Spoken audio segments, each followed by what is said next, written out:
मित्रों, आज हाल ही में जो कर्नाटक और महाराष्ट्र राज्य के बीच में सीमा को लेकर विवाद उत्पन्न हुआ था,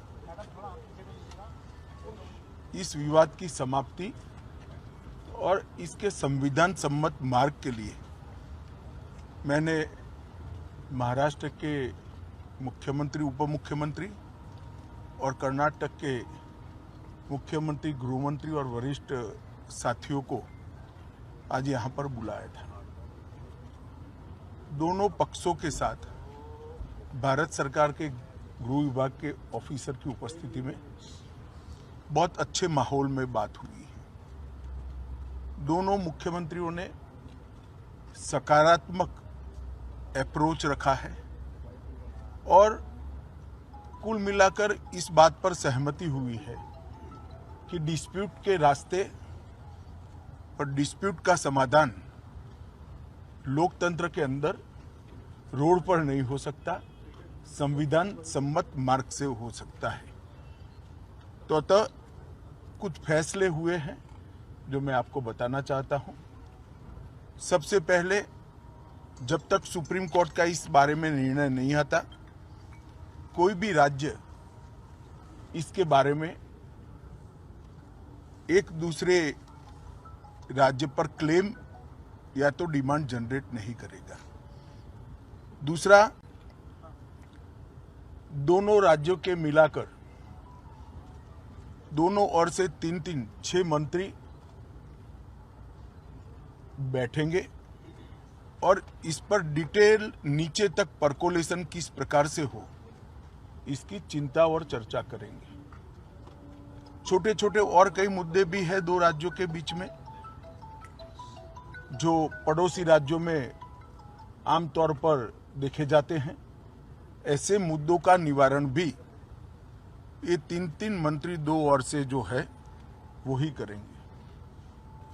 दोनों राज्यों में कानून और व्यवस्था की परिस्थिति ठीक रहे, अन्य भाषाभाषी आबादी को या तो यात्रियों को या व्यापारियों को किसी भी प्रकार की परेशानी न झेलनी पड़े, इसके लिए एक सीनियर आईपीएस अफसर की अध्यक्षता में दोनों राज्य कमेटी बनाने के लिए सहमत हुए हैं, जो कानून और व्यवस्था को संविधान के हिसाब से ठीक रखने में प्रयास करेंगे।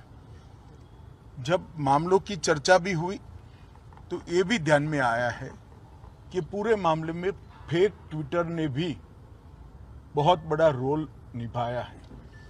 कुछ फेक ट्विटर्स सर्वोच्च नेताओं के नाम से जनरेट किए गए और इसको फैला दिए गए हैं।